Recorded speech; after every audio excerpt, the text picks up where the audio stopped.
All right, everybody. Welcome back to the Ecom Dispensary Knowledge Drop number 42. This is episode number 170. It's pretty crazy. We've done 169 episodes. Pretty cool, man. Pretty cool. 69. Oh, yeah, 69. I said something about that last week. All right, episode number 170. So immature. 69. Episode number 170, we're talking about the trap of searching for products instead of solutions. So this was inspired by something I saw last night. I think it was like a tweet that was reposted on Instagram. It was from this girl named Greta Van Riel, who is a pretty big name in the e-com space in general. She does some stuff with that company Founder, and she kills it. I met her a couple years ago at a mastermind. Super cool girl, definitely a killer. She started I don't even know, at least 4 or 5 multi-million-dollar brands. So I think it's safe to say she knows what she's talking about. So she tweeted this: "The world doesn't need more products. What it does need is better solutions to existing problems. So rather than asking yourself, what product can I sell? Instead ask, what problems can I solve?" And specifically for me, this one kind of hit me hard because lately I've been, starting new stores, testing new products, and the last few that I've launched haven't gone very well. So I've been thinking about, different ways of thinking, different ways to approach this to get better results and get something working really well. And this is something that I know, but I haven't been really thinking about or, kind of living by in the things that I'm doing. Because the thing about e-com is it's really easy to get caught in the trap of thinking about things in terms of just the products that you're selling and neglecting the human aspect that is behind it, that really drives all the buying decisions that actually happen. I think people look at e-com, and a lot of people, they look at it in a bubble where it's okay, so I need to find a product to sell, and it needs to be, a hot product, trending product, whatever. And they just kind of think very one-dimensionally about it, when in actuality, there's a lot more that goes into it. It's not just about putting a product up on a Shopify store and running some Facebook ads. You also have to take into account the human aspect behind that, which is, this is the really fascinating part about this entire business to me is imagine you're looking over someone's shoulder. I was thinking about this. I was on the plane the other day, and I was sitting next to a dude, and he was on his phone scrolling through Facebook, and I was looking at what he was looking at, and I wasn't creeping too hard, but I was just kind of glancing, and just you got to think about the way that someone interacts with your business, your brand, your ads. It's not just the one side of you making an ad, putting it into Ads Manager, putting some spend behind it, and scheduling it.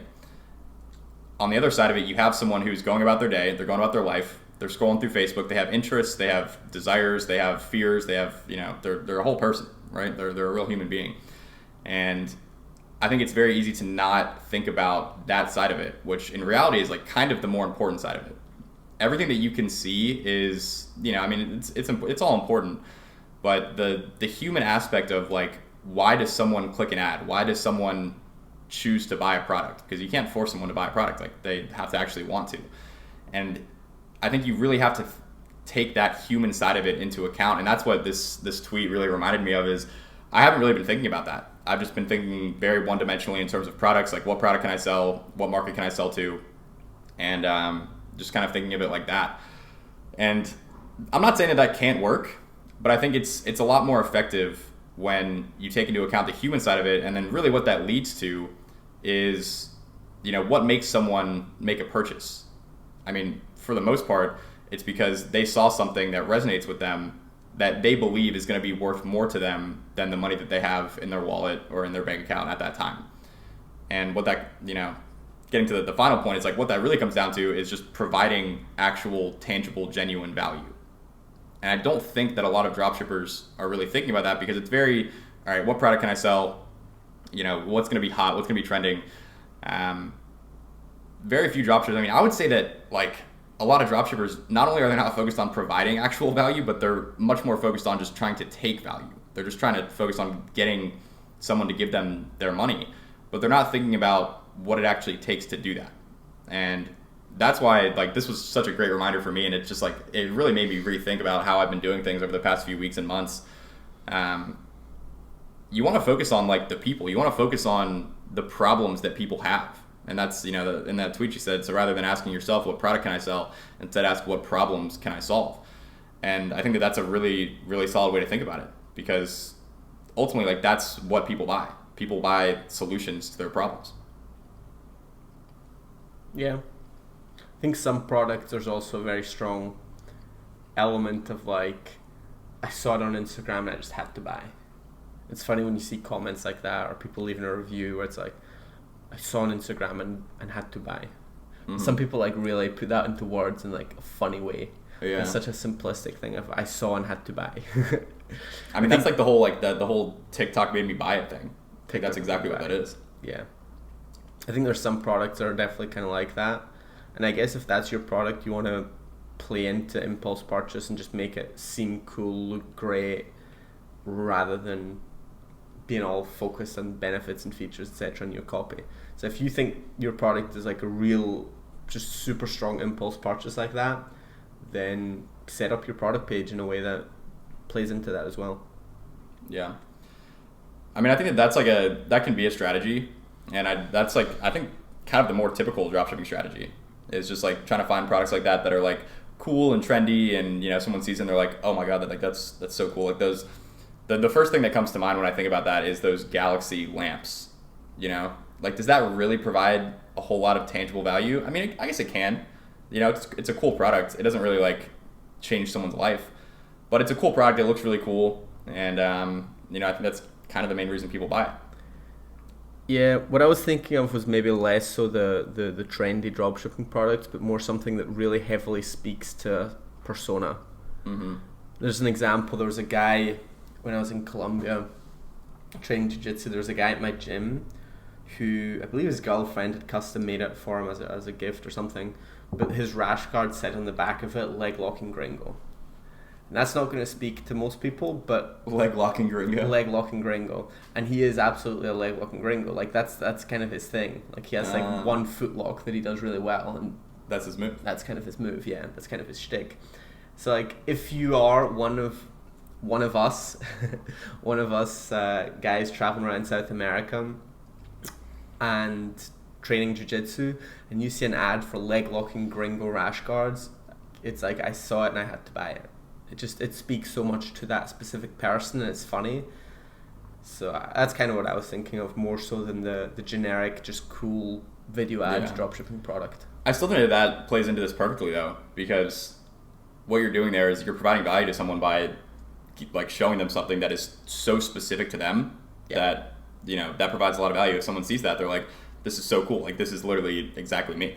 Well, it's a way to express their personality and show up to a new gym, and day one people are laughing already. Yeah. If you're fucking leg locking gringo rash guard. It's a conversation piece. That it is. Yeah.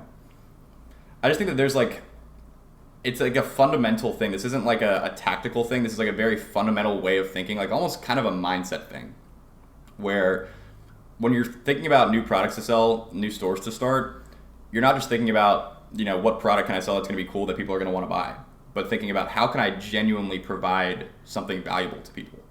Like that's at the root of it. That's what business is. Like, I think in the whole internet age, like maybe that's gotten lost a little bit, but a business doesn't make money unless it provides value. Like that's at the root of it. That's what it is. If you're not providing value, you're either not making money or you're scamming people in some way, pretty much. So I think if you kind of like take that mindset shift, and instead of just thinking about what products can I sell, you think about, okay, what problems do people have, and how can I provide value to them in a way that like they'll really resonate with, and that's really going to hit them and be like, oh, this is exactly for me. This either solves a problem, and it doesn't have to be a problem in like the traditional sense where it's like, I have this problem of I have foot pain or I have back pain. It could be a problem where, I mean, there's so many different types of problems that people could have. And it could be a problem that they have at a certain point in their life. They're going through some sort of life event. You know, for example, I don't know how directly well this translates to e-com, but like a big life event is when you get married. There's an entire industry. The wedding industry is insane. Like there's an entire industry focused on solving problems that come around with getting married. And it gets super specific. Like you have like a wedding planner who solves the problem of, well, planning a wedding is freaking difficult. It's very complex. You have someone that does that. You have a band. They solve the problem of entertaining people. You know, you got someone who's developing the dresses for the bridesmaids. Like there's so many different freaking intricate little things that are involved with that. And a lot of them aren't problems in the traditional sense that you would think of, like I have back pain, I have foot pain, et cetera, et cetera. I see wedding planning is top of mind for you, Schmitty. Yeah. You getting ads for wedding planners yet? That was just like the first thing. I was thinking about life events. Yeah, that's the first thing that came to mind. Having a baby is also top also a big one. I've been to a few weddings recently. Sure thing. Yeah. So that's kind of like the main thing. It's just like seeing the whole picture and not just thinking about, okay, this product, I should sell this, Shopify store, Facebook ads. That's important, but that doesn't exist in a vacuum. Products in your store don't exist in a vacuum. They exist in the greater scheme of the entire world with like actual human beings who are on the other side of these transactions. So you kind of have to get outside of that, like it's just numbers on a screen mindset that I think a lot of people have, and really get deeper into how can I genuinely provide value to a specific group of people in a way that's going to really resonate with them.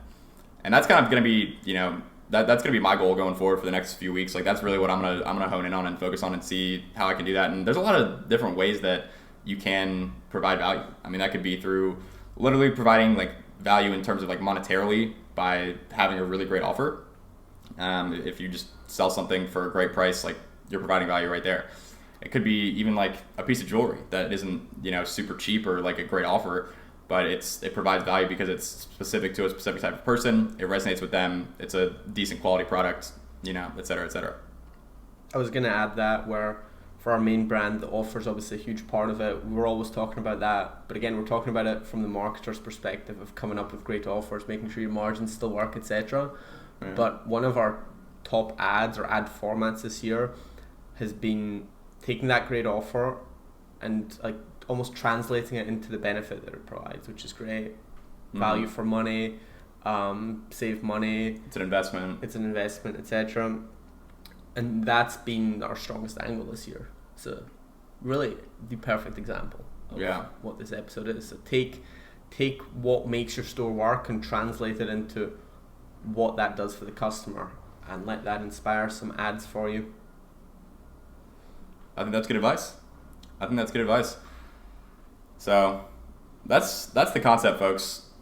Don't get stuck in the trap of just searching for products and just like thinking about things in terms of like a vacuum of like the seller side of things. You really got to be in tune with the buyer side of things as well, and think about just think about the entire process of like when you're creating your ads. Like I try to keep that in the back of my mind when I'm making ads. Is like the perspective of someone in my market who's going to see this. They're scrolling through Facebook. They're just sitting on their couch. They're bored. Whatever. They're scrolling through Facebook. Scrolling through Instagram.